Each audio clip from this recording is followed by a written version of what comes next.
Hi, this is the video for Module 4. Module 4, we are exploring and looking at school curriculums from elementary to high school.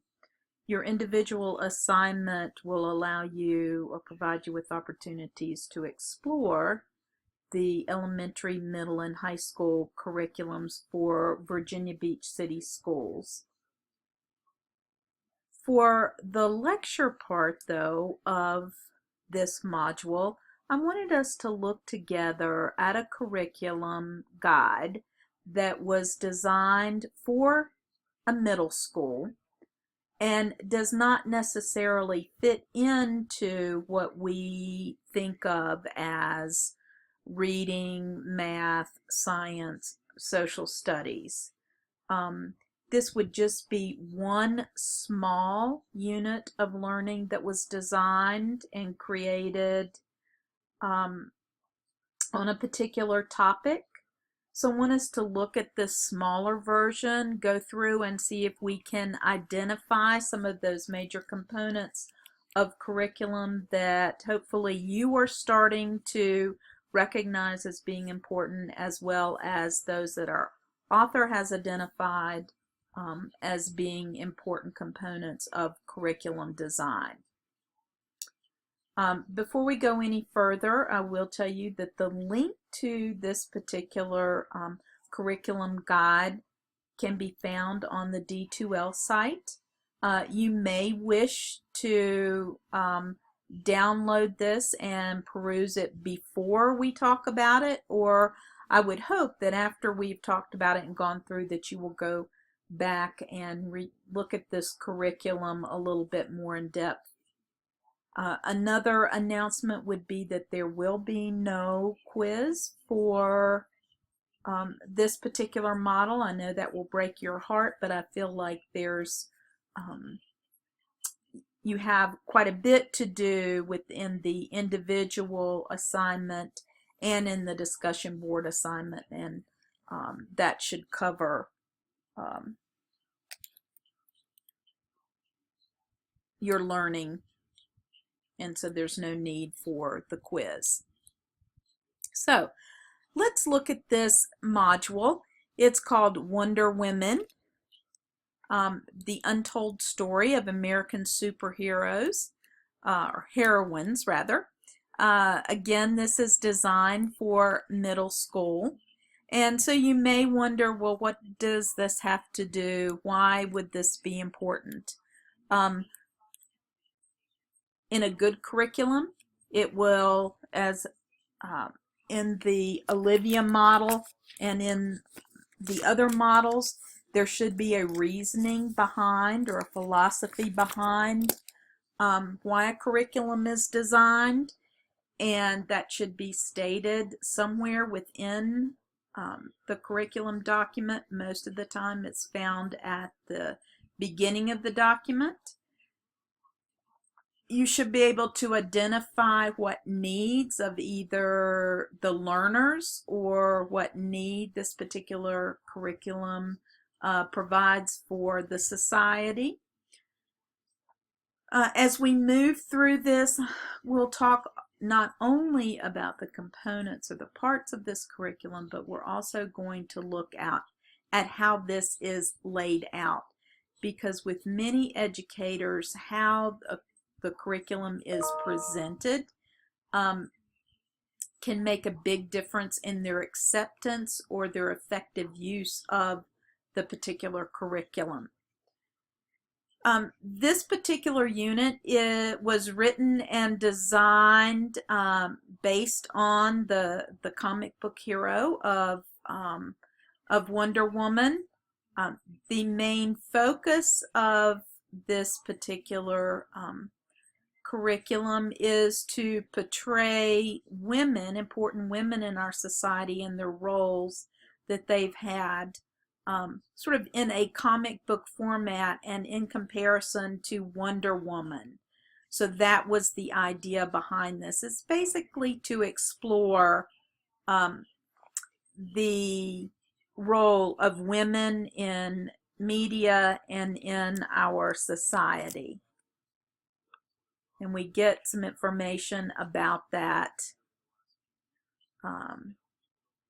here, as well as on further down the that idea again of the importance of women in our society and that comparison to Wonder Woman. The content or the curriculum guide provides you with a module. You'll notice within the module it's laid out first beginning with an introduction. Then for each of the modules you notice that there are some not SOL standards, but in this case Common Core standards. For each module, one of the things that you will notice is how it is laid out is very similar, with each module beginning with a front-end loading or an activation of prior knowledge activity, and then moving through the presentation of the content, and then having group, class, individual, or paired discussions, and then doing some reflection or assessment type activity. So one of the things that makes curriculum more successful, besides having all the components that you have been learning about, is how it is laid out structurally. The more standardized it is, the easier it is for teachers to follow, and that's why you see these commonalities across this curriculum, right? And how it is laid out in the similarities. The director of this particular activity, she's the one that led in the curriculum writing, and at the end they talk about other individuals that were involved within the curriculum. Part of her reasoning, the thought process behind designing this curriculum, and again, if you'll recall, that's part of the foundations for curriculum writing, is that idea of sharing through comics how women's roles have changed over time. Okay, so that's part of that idea of examining needs within our society and culture for determining what important learning should be. The guide then goes to into a more introductory phase about what exactly is in the guide. You will notice that it's designed to be used with the Common Core standards, and it addresses these other subject areas. So it's also addressing history, media literacy, which we know is very important as a 21st century learning skill, sociology. They talk again about the organization of the modules. They make sure that they stress what each module contains so that the teachers know and are familiar with the layout from module to module. Again, they give you a brief overview or goal for students, and we know that identifying those curriculum goals and objectives are very important before we actually get into the instructional piece. So we have these broad goals defined.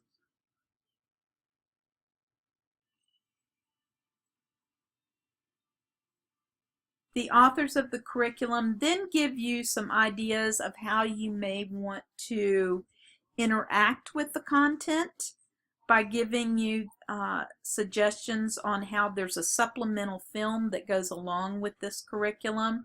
So how you might want to break down and watch the film. Then they provide the teacher with ways for facilitating discussion, and you notice that within each one of the modules, there was a discussion component, so we know that that is important. So they give us very specific tips and ideas on how to utilize discussion within our classroom.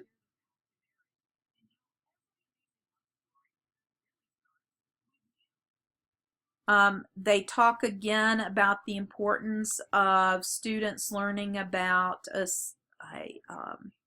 societal issue, which is gender stereotyping, the importance of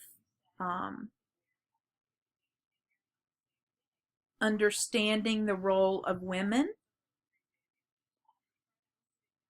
And again, here's more about this idea of providing us with objectives and skills that our students are going to be learning throughout the unit, and the Common Core content areas, as well as additional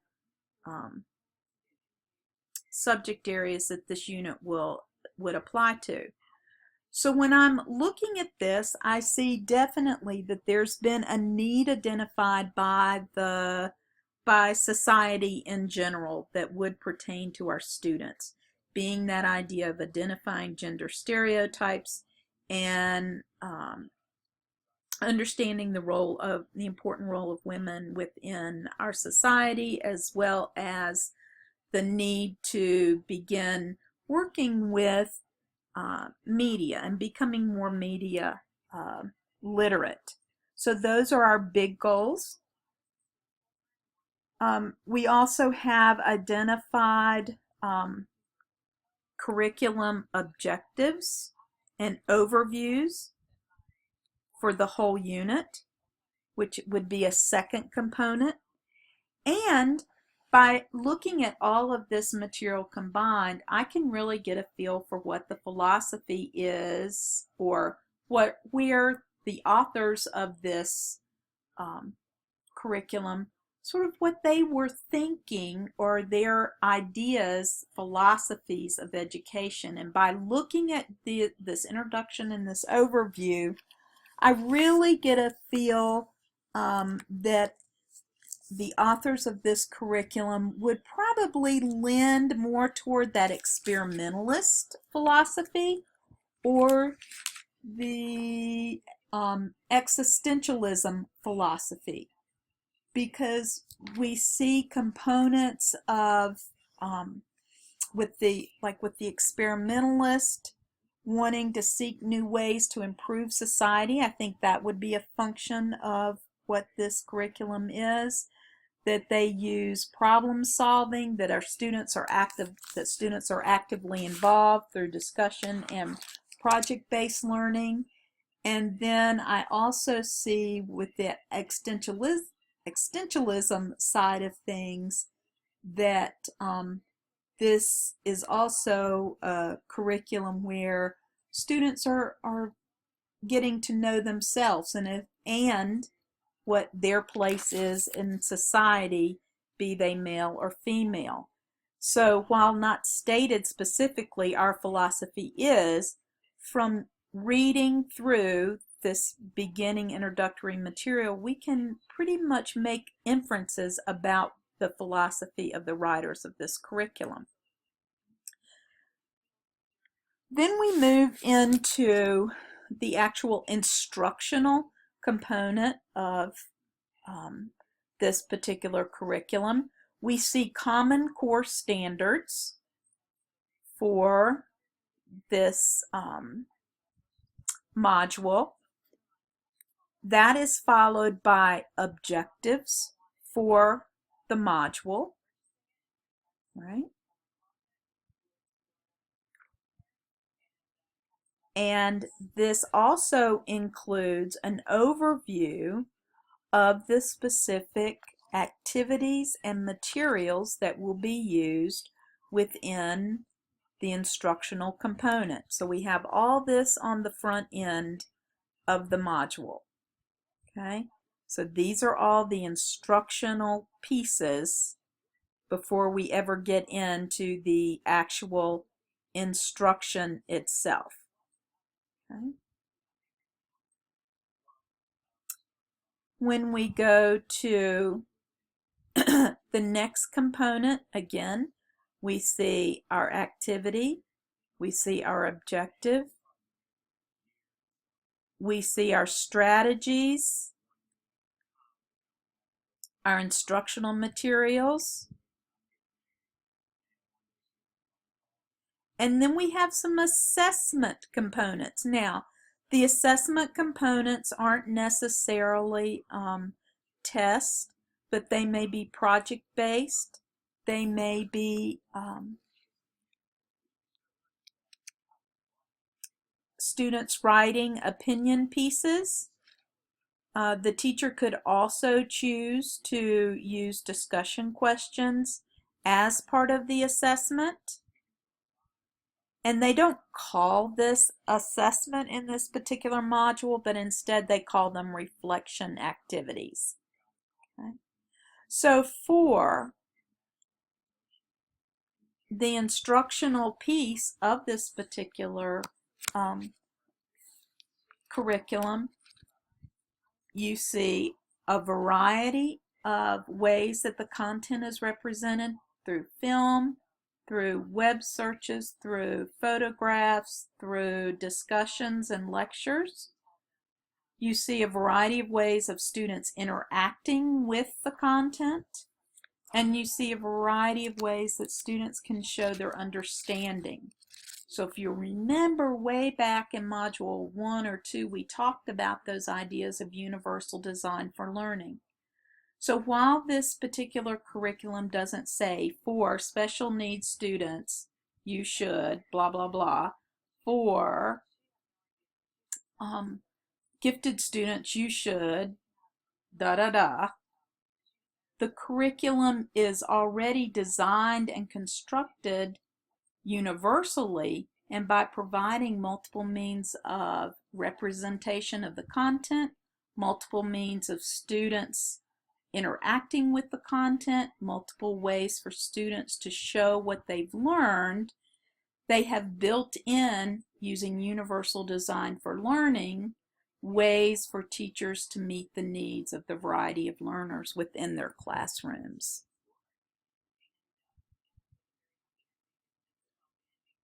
So what I would like for you to do is take some time and go through, see if you can identify those components of, first, the needs of students in society and the philosophy of learning, and see if you can identify that within the curriculum, the overall curriculum goals and objectives, and then within an instructional module, perhaps go back and look at Module 2 or Module 3, identify those objectives, see if you can identify the instructional activities that are involved, as well as the evaluation techniques, right, of this particular curriculum. The one thing that this particular curriculum does not have, if you look at our other our models of curriculum design, is really that evaluation technique at the end. And I told you at the beginning that at the very end it identified other authors of this particular curriculum, but we don't have a way to give these authors any feedback on the curriculum so that it could be modified at a later time. So if I'm looking at those steps, I don't really see that particular piece in this curriculum design. But again, take some time, move through this, see if you can identify those important components of a curriculum design.